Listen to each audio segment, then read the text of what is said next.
It's dark, but I can hear intermittent cars going by, so I'm guessing it's about 4 a.m. I feel comfortable, and although I am usually awake at this time, the baby is asleep, and maybe I can sleep for an hour more, so I give it a shot. I turn over and suddenly feel a hot rush in my pants, the familiar feeling of blood overtaking my feminine products. Wait, I'm pregnant. My mind suddenly snaps into reality focus. I get up quickly, run into the bathroom, drop my blood-soaked pajama bottoms to my ankles and sit on the toilet, blood incessantly spraying out. I yell for my husband. He runs into the bathroom, takes a quick look at the situation. He has terror in his eyes. I ask him to get my cell phone. I need to call 911. Frantically, he says that he will call, but I insist on him getting my cell phone. He does, and I make the call. Meanwhile, he is on the house phone calling 911 himself. 911, what's your emergency? The calm woman says. I need an ambulance now. I am pregnant and I am spraying too much blood. Ma'am, can you see the baby's head? No, and I'm not going to. I have placenta previa. The baby has no exit. Please send an ambulance now. How far along are you, ma'am? About 6.5 months. Please, please. There's no time for this. I need an ambulance. Ma'am, please look and let me know if you can see the baby's head. Lady, I told you the baby has no exit. This delivery will be a C-section no matter what. This is not okay. It looks like a murder scene in my bathroom. Too much blood. It's not stopping. Please stop asking questions and send an ambulance now.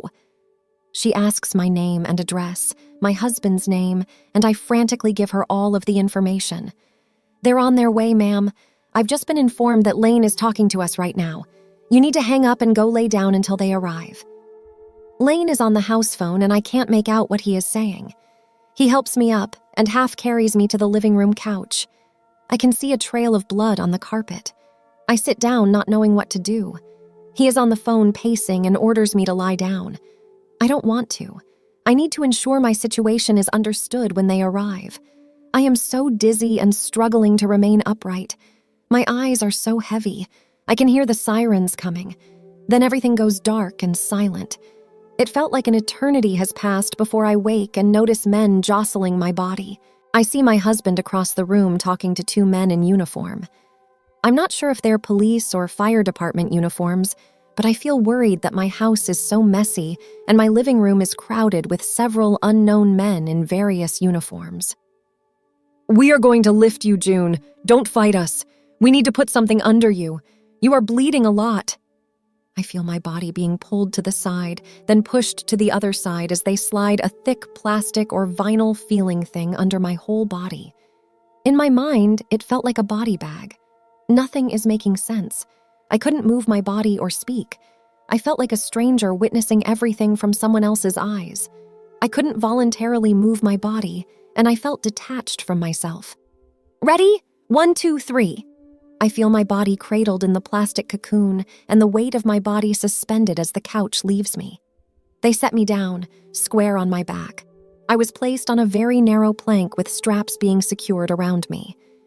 I feel like the plank is so narrow that I might fall off.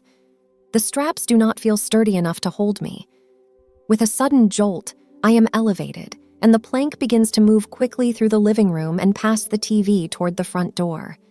There's a lot of yelling amongst the men, but I can't understand anything. The ride is very bumpy as they move me across the threshold of the front door, down the concrete step, over the grass, and down the driveway. I open my eyes and see the stars in the sky. June, stay awake. I need to talk to you, the stranger demands. I look to the side to see my street full of police cars, fire engines, and the ambulance.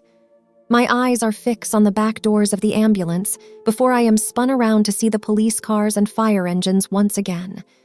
I look up at the stars again before I am lifted into the ambulance. The beautiful sky is overtaken by the harsh, artificial lights in my face before everything goes black and silent. In the blackness, I am weightless, timeless, and ageless. I can't feel anything. There is no gravity, no breath, no sound, no attachment, no body, no temperature, no cares, and nothing at all. It's a feeling of stillness, but with a tunnel or tubular vortex propelling me. Still, there is no concept of movement. I just know that I am moving towards something or someplace I desire to be. It is such a profound feeling, a feeling of pure blackened silence and total bliss. There is no fear here, no anxiety, and no expectation. I feel a deep, unearthly love holding me that is so familiar and is a feeling I have longed for my entire life. It felt like I finally arrived home after a miserable journey.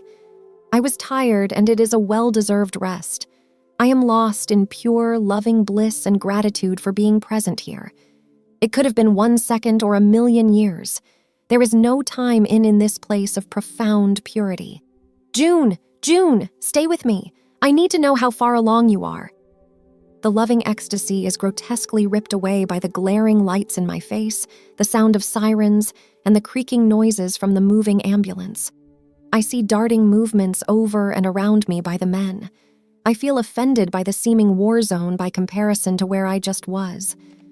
I wished it would all go away. I see myself below. For the first time, I see a sad but beautiful woman. I watched as a hairy arm that was connected to a crisp white short sleeve reaches across her body and with a light blue gloved hand presses a clear mask over her nose and mouth. He reaches behind him with the other gloved hand and turns a tank dial.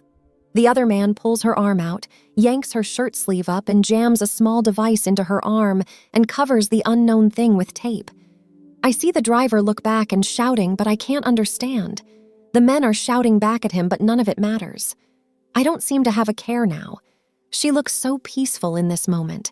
I felt so much love and respect for her as I voluntarily moved back into the profound void. My head is violently shaken, and again there are offensive lights and noises. June, what's your name? I looked up at the man who genuinely looked like he needed this information, like his life depended on it. Although he appeared out of focus and almost vaporous. I didn't even bother answering him. It was too much effort to form words, and he just said my name anyway. Are you going to have a boy or a girl? Gerald. What's her name going to be? No, it's a secret. I promised to keep the secret. Please tell me her name. Morgan. Morgan needs you to take deep breaths and look at me right now. How did he get this job? It took so much effort to speak. Didn't he understand that? Forming words and remembering details was close to impossible. I wished he would just leave me alone and let me go back to the void. He didn't seem real. He seemed like a trick of my mind. I needed to return to the loving, familiar space. You have a baby at home. Is it a boy or girl? His name is Liam. June, you have to stay awake and talk to me. Your babies need you to keep talking. I will myself to return to my long-lost, loving paradise, but again, I see myself below, and this time I have more awareness. She's not fighting. Hey, ma'am, you have a son at home that needs you to take care of him. Liam will want to see you when he wakes up this morning. Your husband can't take care of him by himself. Ma'am, if you give up, your daughter will die. June, look at me. As I witness this scene, I see her lifeless body, the mask obscuring her face now, and I realize the knowing of needing to decide what's best for her. I see the men on either side of her fidgeting with her arms and giving her injections. The driver keeps glancing back.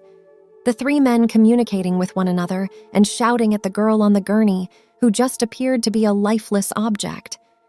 I didn't feel any urgency. I was disconnected, as though I was watching a movie where you have a fondness for the protagonist, but an acceptance that this is the final scene. I just knew that everything was fine no matter the outcome. I return home again and let the love drench me. I savor it and feel endless gratitude for this place. I picked up where I left off, in a blackened tunnel. No fear, no anticipation, no senses, just a knowing. I was content to be in this familiar, endless moment. I am aware of the gratitude I feel for being here. I continue to be pulled towards something like a magnet.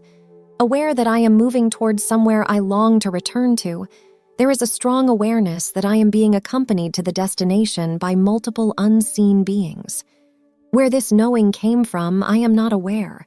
It was just a definite knowing. I feel a sense that it is a choice I am free to make. I allow myself to drift in the vortex with a sense of pushing the boundary to the event horizon. I become aware of the knowledge that I am a warrior, of sorts, a being meant to make others uncomfortable and assist in a needed change, but a feeling of needing the answer. I don't know what I am supposed to do or how.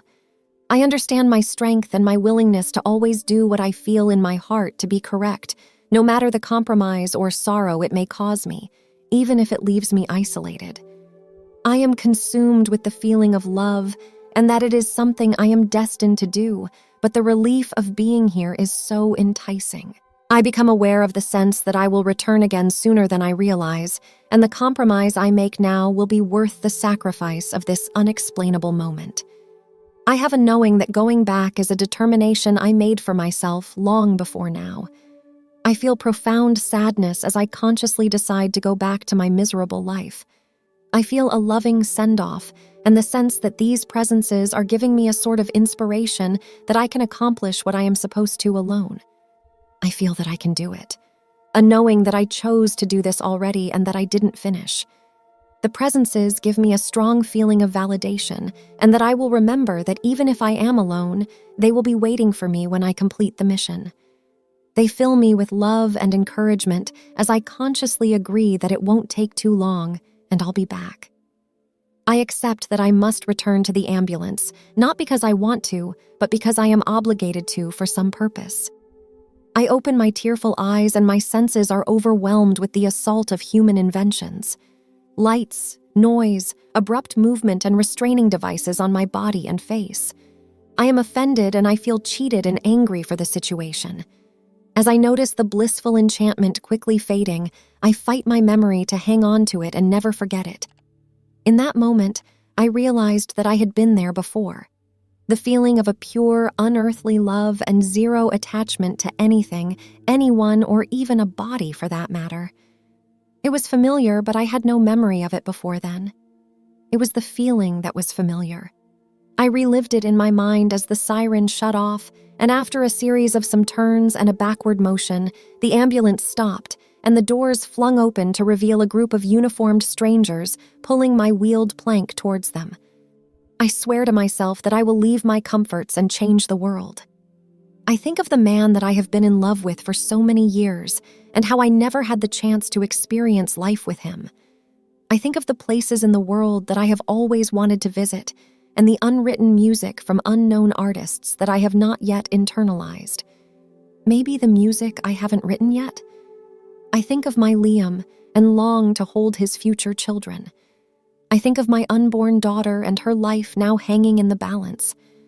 I fear that I am going to lose her and decide that I will do whatever it takes to look into her beautiful eyes and tell her this story someday. The thought of Lane didn't cross my mind when considering my future. It was the man I couldn't have that I saw in my future, my 3 children, and beautiful things I have yet to accomplish and experience. I was ready to live, but profoundly saddened to have left the love and serenity of where I just was. I felt love-drunk and sentimental during this fleeting moment, but it would pass quicker than it came. I was hospitalized for a month before I had another bleed-out followed by an emergency C-section. In that month, I did a lot of life reflection and evaluation. I revisited the memory or what had happened over and over again. I made the decision to make major changes in my life, simplify and terminate superficial friendships and belongings. My daughter was born prematurely but healthy. I recovered just fine. My daughter is 12 years old now. My son is 14. I divorced my husband 3 years after the incident. I did finally have a relationship with the man I always loved, but it didn't work out. To this day, I am still trying to wrap my head around the experience and figure out what I am supposed to do in this existence. That does it for today's video. Let me know what you thought about it in the comment below.